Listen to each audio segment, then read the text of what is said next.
Well, I think our last speaker today really needs no introduction to most of you. You already know all about his presidential campaigns and his time as member of Congress. I would just throw this out. When I think back on the political career of Ron Paul, I think his two great accomplishments are this. One, the Julia Anya moment, bringing the issue of war and peace back to the forefront and reclaiming it not as an issue somehow of the left. There's nothing more important than war and peace, and I think for that alone, he deserves a huge debt of gratitude. The second thing he did was he took what used to be a boring, wonkish back burner issue known as monetary policy, and he brought it to the forefront. And now thousands, if not millions of Americans, because of Ron Paul, are aware of the Fed and the great evil of our time, central banking. In addition to that, he found some time to apparently deliver a few babies along the road. Dr. Ron Paul. Thank you.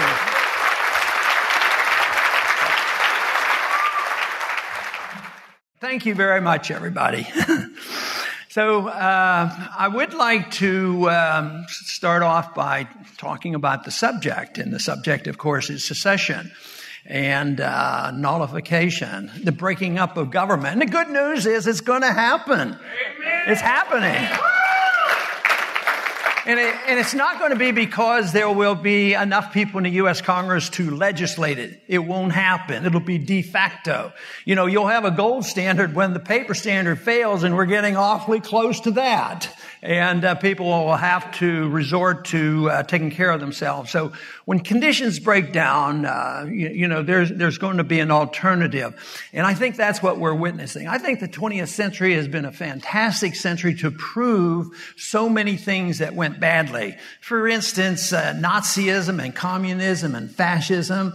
Total failure. I mean, who's going to get up and talk and say, okay, let's start a communist system? Well, they could have talked to Mises in 1912. He'd have told them it wasn't going to work anyway. But they tried it out. They had the experimentation with it, and they killed millions of people, and there's a total failure. And the evidence is out there. So this to me is, we've seen this happen. To me, this is very, very good news.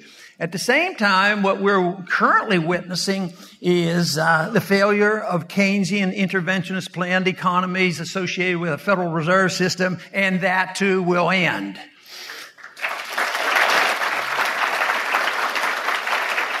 So I think we live in an age which I consider an end of an era that has made all these trials and tribulations.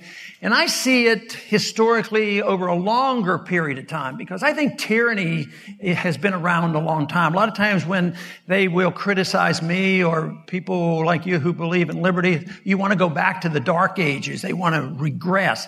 And it's exactly the opposite. The people who object to what we believe in want to go back to the dark ages of tyranny and huge government and tyrants and kings and pharaohs and the people who want to control our lives. And that is, I think that's over and done with. And today we see so many non-government entities that have gained control. One example I see today that I think is so dramatic. We have now the biggest concern of the whole world is ISIS. Well, where do they live?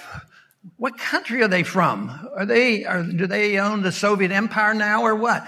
Well, they got a hunk of land over there, but all of a sudden ISIS is the biggest threat to all the world. And we have to do whatever is necessary. And here ISIS is centrally located around that area of Iraq and Syria. And they have a few thousand people involved, and they are ruthless and terrible, terrible people. But at the same time, if you look at around that area, you have nuclear weapons all over the place. The Russians have nuclear weapons. United States, Israel has nuclear weapons. Pakistan, India, all these nuclear weapons, and they're totally helpless in dealing with this. And I think this is telling us that the old-fashioned organization of the government and the state is very, very weak, and that what has gained strength is the countries and the movements that are dealing with ideas and getting people to support things. Unfortunately, ISIS is getting support from a lot of people, and they couldn't exist without the support of the local people, but it also means that they have had a tremendous impact without first becoming a huge government. And I think this is, a sign of the times, and we're going to see this continue because the economic policies are going to fail. We're in the middle of that, and of course, the foreign policy is failing too. Right now, the United States policy has decided, yes, we have to get them. We have to get these guys, and we have to have this war on terrorism. But we don't want to get hurt, and somebody we'll get other people. That's the change in policy. Bush was willing to send hundreds of thousands of people over there and kill hundreds of thousands, if not millions of people to solve this problem. It was a total failure. So now, we'll use other people. They have to cooperate and participate. I predict that policy is not going to work unless we can combat the ideology that motivates the radicals, the ISIS. There can't be a victory. But the whole thing is it's understanding the relationship of those who want to and do commit terrorist type of activities and who do make attempts to come here to kill Americans and kill Americans wherever they can go.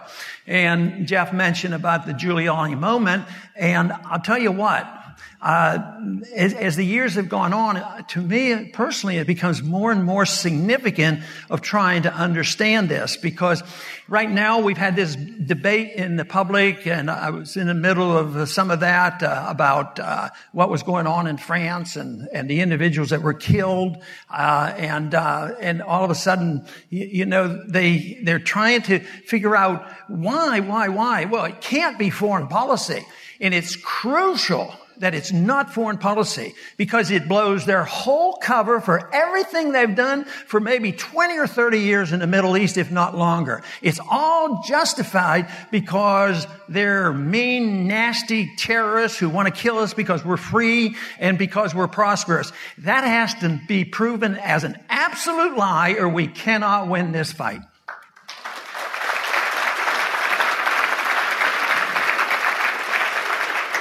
And the people involved in this are quite numerous, and there's a lot at stake. One of the stories, a historic moment too, that brought this to light and helped me to understand this was the history of Pol Pot, how he came into power. Pol Pot, most everybody knows, he was a bad guy, and he eventually had control of Cambodia, and he was ruthless and killed a lot of people. And our policy had a lot to do with that, having that happen. So that people turn around like they do when we make our statements about, blowback. They say, well, that means that you're blaming America on what Pol Pot did. No, that is not the case. What happened there was when we had a president elected in 1968 to stop the Vietnam War, he was less than ethical in what he pursued right afterwards. Because if you think about it, after Nixon was elected, 35,000 Americans were still killed. But he immediately went into a war against Cambodia and dropped 500,000 tons of bomb. It was the equivalent of 5 Hiroshima-type bombs. Hundreds of thousands of Cambodians were killed.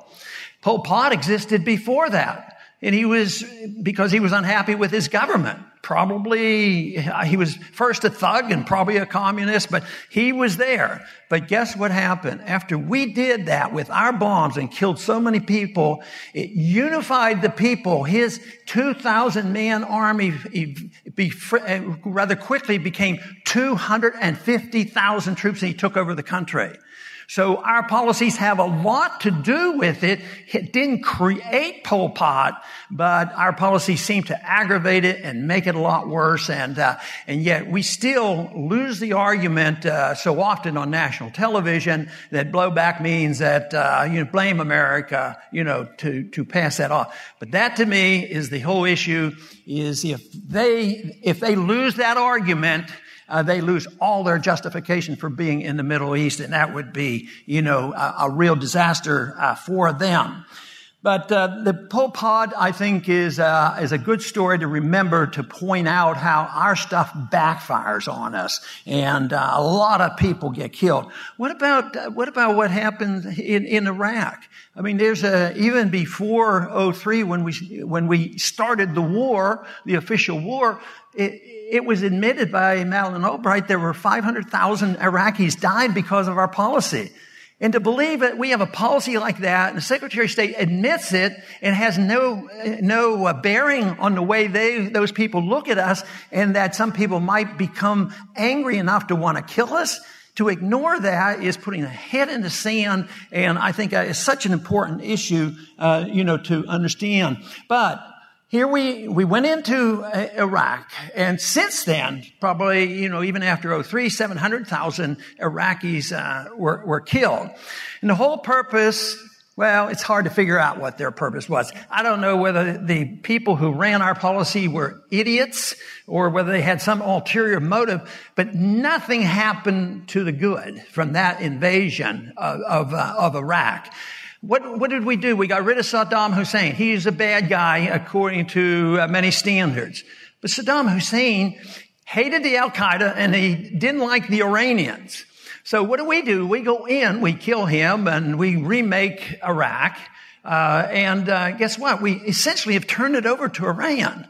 They have total control of this. So now chaos has come back to the country. They're begging and pleading for us to send in more troops. ISIS has control of a third of Iraq up north, and the ISIS would just as soon do what we want done, and that is get rid of Assad. So it's so much ridiculous chaos that we have created there, and it comes down to one thing: the decision that we as a people have to make on whether or not a foreign policy of interventionism, getting involved in the internal affairs of other nations, or getting involved in entangling alliances and pursuing and believing in preemptive war. That is the issue. And I would say the founders gave us good advice. Stay out of the internal affairs of all nations and stay out of entangling alliances. And that would mean that our policy today, as soon as possible, would be to bring all our troops home.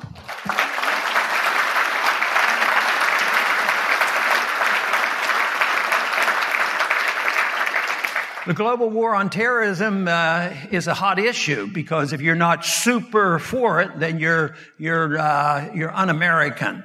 But the global war on terrorism has been going on for a good while now, and we find out that just recently there's a turnover in leadership in Saudi Arabia, and those are our best friends over there, and yet they're the ones who practice Wahhabism and the Shia laws.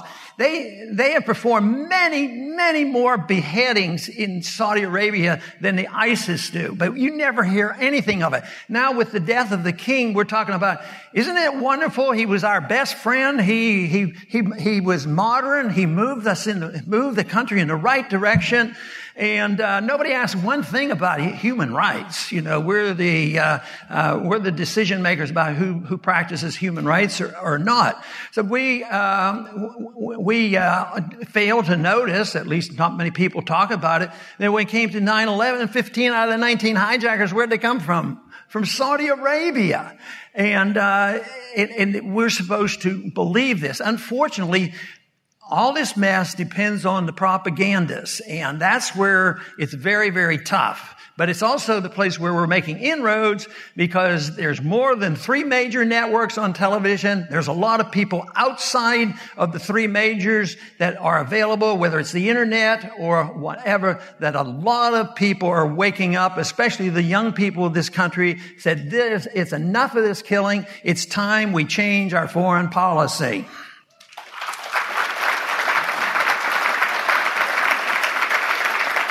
One place where we've had a tough argument has been with the Ukraine. Because I criticize our position there, participating in the coup that took place. They throw out the accusation, Ron Paul, and those who believe this way, that you are supporters of Putin, that you're defending Putin and everything he ever did from 50 years ago, which is absolutely not true. But if we don't look at the truth, then we fail to understand what's happening. But, one of the most remarkable phone conversations overheard, and I'm sure the NSA had the phone conversation, but you can be sure they didn't turn it over to us. And that was the phone conversation between Victoria Nugent and also Jeffrey Pyatt. And they had this conversation about how they were planning the coup, who they were going to put in place. It was so blatant. And then they, lie through their teeth every day and say, we had nothing to do with it. It was all the Russians' fault, and they did this, and they did that. And yet we have an assistant secretary of state for Europe, along with the ambassador to Ukraine, talking on the telephone, planning the coup, and I don't think it made too many major network programs on television. It just isn't there. And they're still in those positions. They're still important people in the administration. But this is just a further problem that we have to sort out this truth so that we can get enough people in this country to say, let's just stay out of these messes. But the propaganda is built up. You have to hate the enemy because that is the only way you can get young people to fight or countries to support war, is you have to dehumanize the enemy. And that is one of the biggest efforts that is done by governments, all governments, especially our government. We have to, hate those individuals in order to go out and fly 6,000 miles away and start bombing people that never attacked us, and we have never seen bomb and kill as many as we can. So, I have argued the case that there's no reason why we can't move in a better direction. The failure of the economic system, the failure of the foreign policy.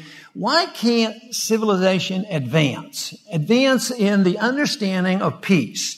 You say, there's going to be wars and rumors of wars forever and ever, and that's the way it's been. But why is it that it has to be that way? I mean, the history of freedom, matter of fact, recorded history, isn't all that old. And if you look at the history of freedom, it's just hundreds of years old. And we have our ups and downs, but generally it's better understood now than it was thousands of years ago.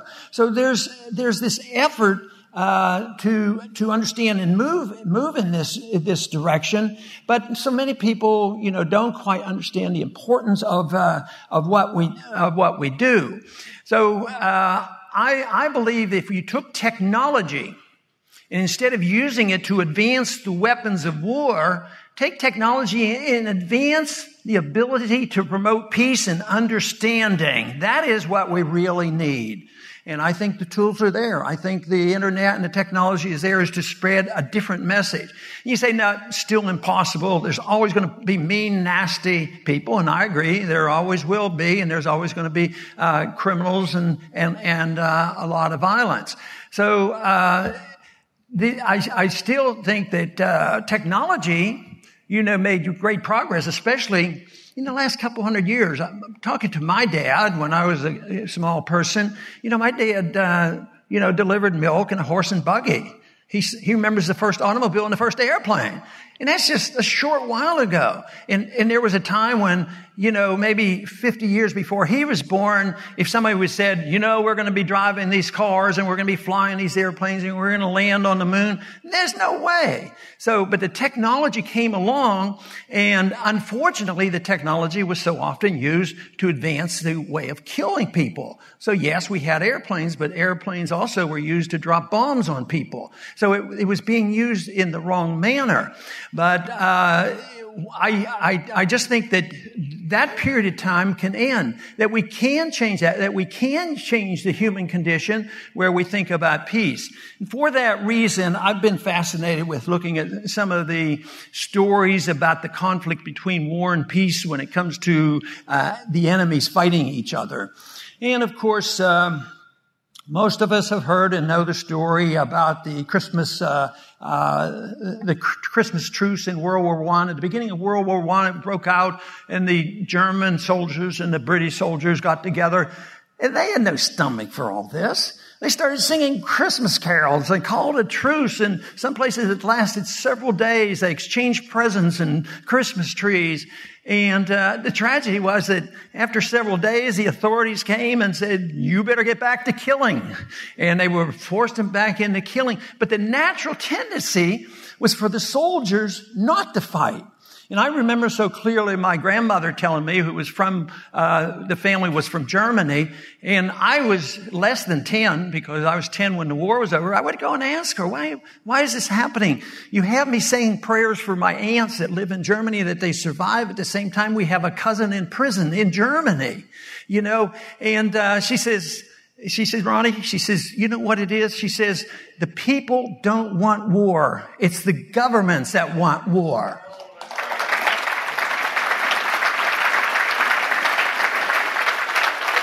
And I think the story about the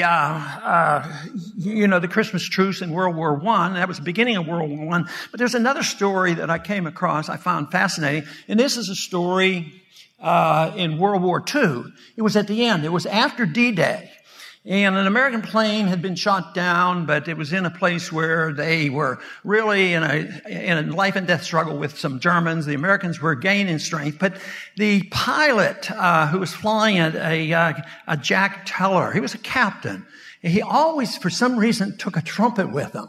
And he just loved the trumpet.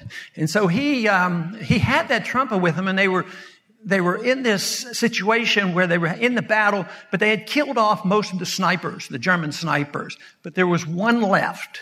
And he was in a dilemma, because what he did at nighttime when things were quieter, he played his trumpet. So he got his trumpet out, but his commander came and said, don't play it. This is a bad set of circumstances. We have a sniper out there, no sense of encouraging him to come and shoot us. So the captain said, he says, I have a suspicion that guy out there is probably lonely and scared. He says, I'm going to play my trumpet anyway. And lo and behold, something happened when he started playing that trumpet. Now, I have a little clip of the song that Teller played during that time. Can we hear that little playing?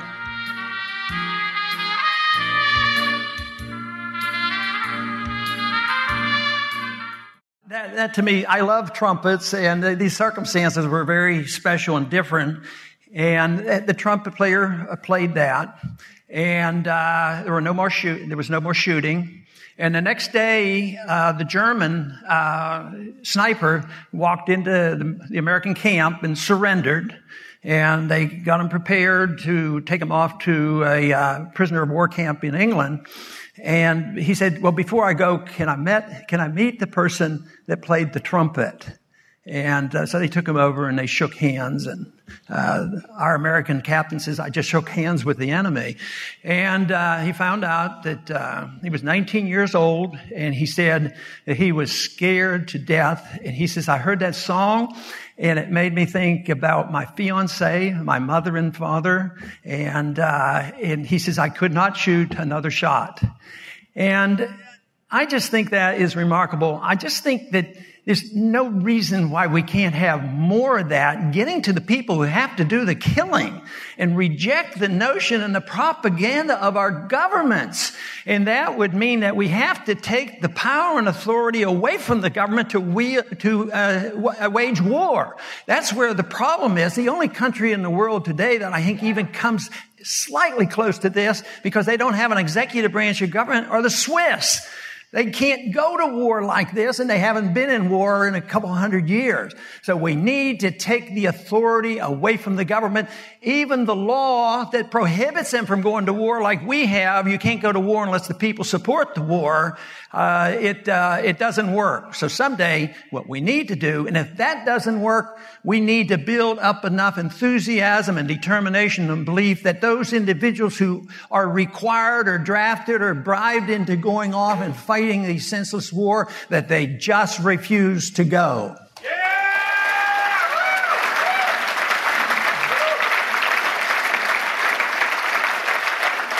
You know, what's interesting about Lili Marlene, the song, there was a sort of controversy with the Germans. Rommel loved it, and Goebbels, you know, he looked at it and allowed it to play, and then he thought it was too soft, it wasn't militant enough, so he made them quit using it.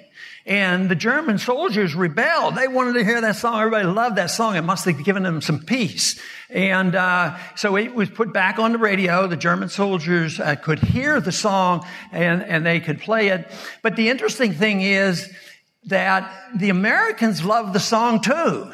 So yes, it's the government. It's not the people. It's not the soldiers that make the war. It's the governments that do. So there's so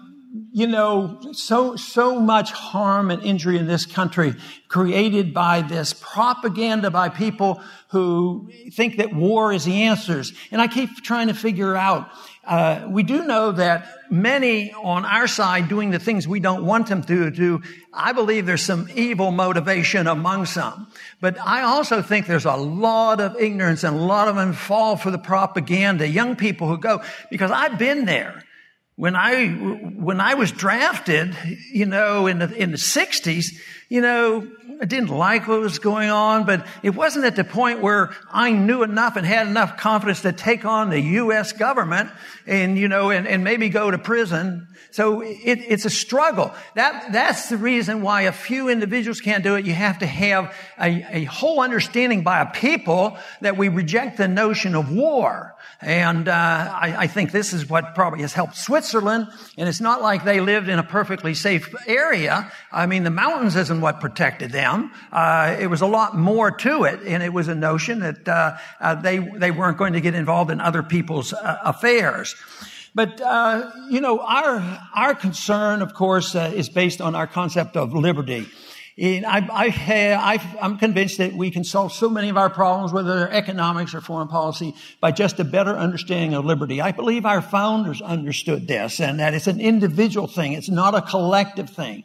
And that's where I am so hopeful. I speak to a lot of young people groups and a lot of college campuses, and there's a lot of enthusiasm, whether it's the Federal Reserve or whether it's non-interventionist foreign policy. So it's out there. But if they don't hear that there's enough support, of course they won't feel strong enough to resist.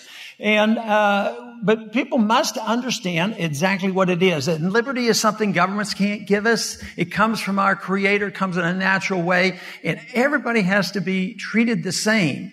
And you say, well, does that mean you believe in perfect equality? No. Perfect and equal justice under the law, and you don't deal with people as a collective. You don't reward people or punish people because they belong to a group. There's only one group that I'm interested in, that is you as an individual, to have your rights protected, and you have the responsibility of taking care of yourself and have the right to keep the fruits of your labor. That's what we need.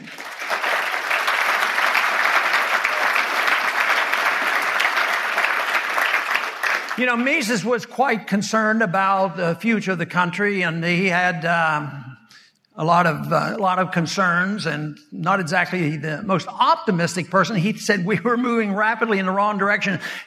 Socialism was very bad, but interventionism would lead to fascism. So he had a lot of concerns, but he also had some good advice.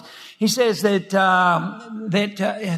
for the flowering of the human spirit to be achieved, what you first have to have are individuals who are willing to understand and write and study ideas and theories and come up with them and write them down. Be the intellectual like Tom Woods, who knows how to write this stuff down. You have to have these ideas. You have to have organizations like the Mises Institute, like what Lou's been doing for many, many decades, and the work Jeff has done, and so many others here in the audience. Those ideas have to be put down there. But eventually what you need, and I put myself more in this category, is take these ideas and explain them, understand them first, and then explain them. And he uses the word palatable, because these ideas have to be made palatable to the American people, to all the people. Because if it's a fancy theory and it's hard to understand, it's not going to do as much good. So eventually you have a large number of people making them palatable. Everybody has a responsibility for that, is to know and understand and spread a message. Just by being here means you're interested in spreading a message. And that's certainly what Lou's been working so hard on, and getting professors to learn about this and talk to their students. So this is where the progress has been made, and I am that is the area where I'm the most optimistic. And also, it was Samuel Adams who said that don't worry about the majority. Well, I'm concerned about the majority, but I know what he means, that you need the minority, an irate minority who's determined, to pursue these views. But eventually, you have to have 51%. But the people who lead are probably going to be 6, 7, 8%. That's the small number of people led our revolution. But you have to have an endorsement by the people. And that's why you have to sell these ideas, and 51% become pretty important. So it is said that no government exists without that. So no matter how terrible the dictators are, they eventually get thrown out if the people don't endorse it. As long as they believe I'm going to get taken care of, and socialism is good because they're going to give me food and jobs and all this, the system continues. But if you don't have the 51%, it doesn't exist. So you need the theoreticians, you need the people who spread the message, you need to get people excited about the issues, and that's how we change things. And a lot of times, today we talk a lot about percentages. And we know that there's 1% out there that's caused all the trouble, the 99 and the 1%. And that is an important percentage to be concerned about too, because the 1%, those who live off us, those who are living in the military-industrial complex, and they're living off the government, and they control the government, they have control of the Federal Reserve and the banking system, that 1% need to be, called upon, and we need to get rid of that by getting rid of the power of government to take care of that part of the 1%.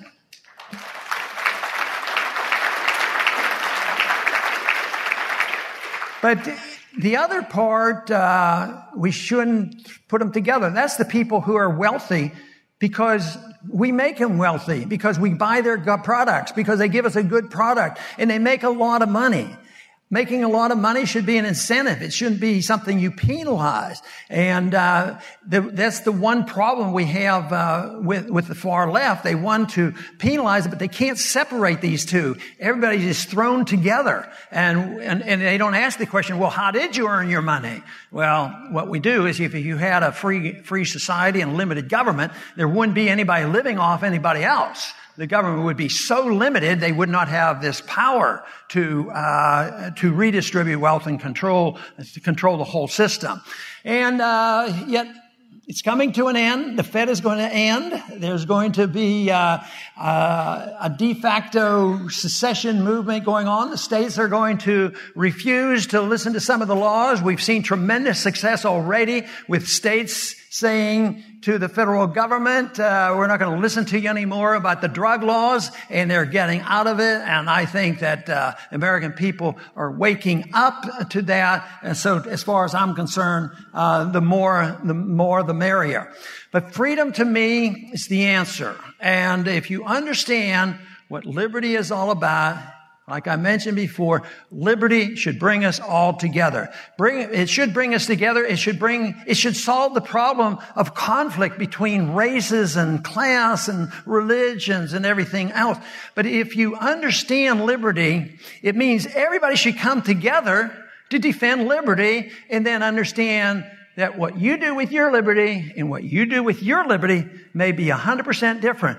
In religion, we understand it. We understand that some people have different views, and as long as they're not hurting other people, and some refuse to even believe in religion, well, in a society that respects liberty, people still come together and fight for the cause of liberty. And of course, that means that it would be a society that would be much peaceful within, but it would also be a society that would, have a different foreign policy and a different foreign policy, a different type of government. You wouldn't permit governments to have all this power and authority over other people. So I rather am pretty high on the issue of liberty, and I'm pretty low on the idea of governments are the problem in just so many things that I see. And I also believe that if the people wake up, not only would we have a more prosperous economy, but we would have a happier people, and we certainly would have a lot less war. Thank you very much. Glad to be with you today.